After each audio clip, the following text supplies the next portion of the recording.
Get ready. 10 seconds. 5 seconds. Start. I shall now come to the food problem. What is the food problem? Sir, the food problem, stated in very simple terms, is this. In India, even after 32 years of freedom, we are not able to supply our people with adequate quantities of food grains at reasonable prices or at prices which are within their reach. That is the food problem. It appears to be a very simple problem, but actually it is a very complicated problem and a very basic problem in the sense that food prices constitute the core of our entire price structure, and in a capitalist society where there is freedom of enterprise, the price structure or the price system governs the development of the economy as a whole. Therefore, sir, this problem becomes the basic problem. I do not want to attempt here any analysis of how the rising food prices have the various aspects of our economic life. But one broad fact has to be recognized, that it is due to the failure on the part of the government to tackle this food problem that so many complications have arisen, which we are finding it very difficult to resolve. All these have as their basis the failure of the government to solve the food problem. Now, sir, there are two aspects of the food situation to be considered.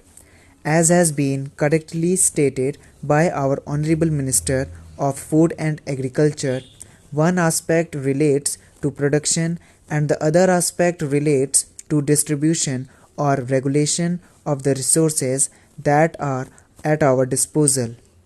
Now, sir, I will take up these two aspects separately and show where the government has failed in its responsibility, where the government policies have been wrong policies, or where the government has failed to work out any policy at all. First, I will take the distributive aspect or the regulatory aspect. For this purpose, I will have to go back a little to the developments that have been taken place during the last 5 or 6 years. Now, if we follow the developments that have taken place from the year 1980 onwards, we will inevitably come to the conclusion that the record of government has been a remarkably poor record. The government has been groping in the dark.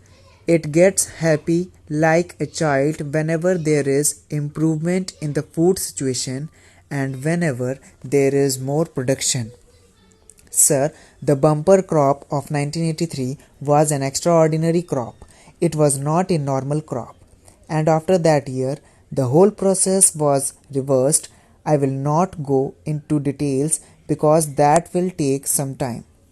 But it is a fact that soon after that bumper crop of 1983-84, the government started taking steps for putting an end to rationing, for putting an end to procurement, for putting an end to fair price shops, and for doing away with the food grains licensing and procurement order of 1982.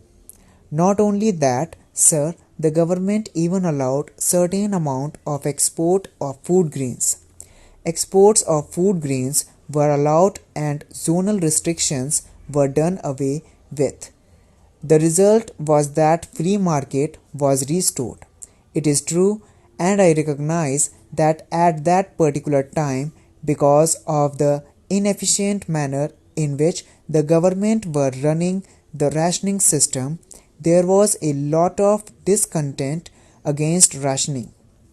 So, it appeared to be a popular movie for the government got 3 chairs, but it was a blind policy. They were not looking ahead. They were not examining the basic factors in the situation, and the most basic factor in the situation was that our agriculture is on the margin, that a good monsoon may give us food grains whereby the prices may fail, but the next year a little shortage of rainfall may create an acute crisis.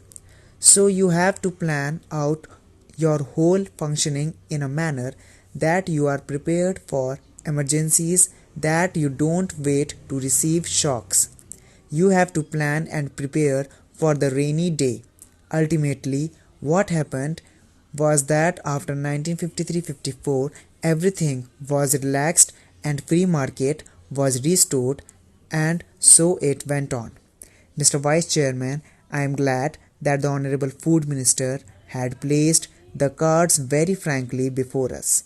Sir, I do not have much grievance about the manner in which the available food is distributed in the country, but my grievance is that the problem of agriculture has not been properly tackled.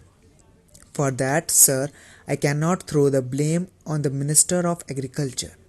As a matter of fact, the blame will have to be thrown on somebody who is responsible for planning all these things in the country. Sir, in the first 5-year plan, great emphasis was laid on the development of agriculture. Under the first 5-year plan, in a plan outlay of rupees 2000 crores, nearly 10% was set apart for agriculture.